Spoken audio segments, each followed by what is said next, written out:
दिसंबर को फिलीपींस के रक्षा मंत्री डेल्फिन लोरेंजाना की तरफ से एक नोटिस जारी किया गया। इस नोटिस में ब्रह्मोस एरोस्पेस प्राइवेट लिमिटेड के साथ 37.4 करोड़ डॉलर के सौदे की जानकारी दी गई थी। भारत ने पहली बार फिलीपींस के साथ ब्रह्मोस सुपरसोनिक क्रूज मिसाइल बेचने का समझौता किया है। विशेषज्ञों के मुताबिक अगर ये सौदा कामयाब रहा तो ये भारत में बने सुरक्षा उपकरण का पहला सबसे बड़ा सौदा होगा। विशेषज्ञ मानते हैं कि फिलीपींस को ब्रह्मोस मिसाइल देने के पीछे भारत की रणनीति चीन से जुड़ी हुई है। दक्षिण पूर्वी एशिया में भारत इस मिसाइल की सप्लाई कर रहा है, खासकर उन देशों को जिनका चीन के साथ समुद्री या फिर सीमा विवाद चल रहा है।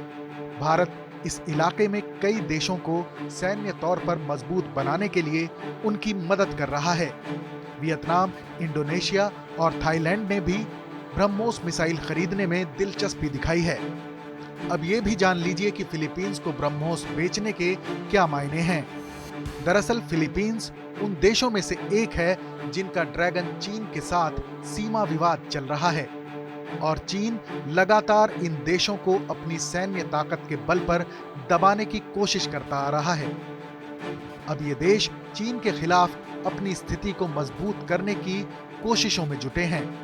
भारत इन देशों को आधुनिक हथियार मुहैया करवाकर इनकी ताकत को मजबूत करना चाहता है ताकि ये चीन के सामने मजबूती से खड़े हो सकें।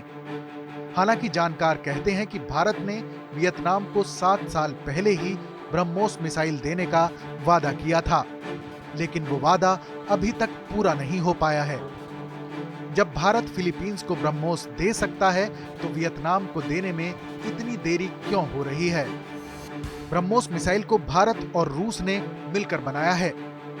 इंडोनेशिया के साथ भी ब्रह्मोस मिसाइल के सौदे की बात चल रही है।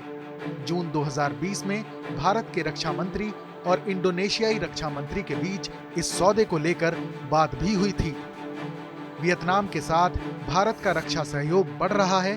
भारत ने वियतनाम को भारतीय रक्षा उपकरण खरीदने के लिए लाइन ऑफ क्रेडिट भी मुहैया कराया था। इसके साथ ही भारत लाइन ऑफ क्रेडिट के तहत वियतनामी कंपनी के साथ मिलकर 12 हाई स्पीड गार्ड बोट बनाने पर काम कर रहा है। इस खबर पर अपनी राय जरूर बताएं। देश और दुनिया की तमाम बड़ी खबरों के लिए देखते रहें TV9 डिजिटल।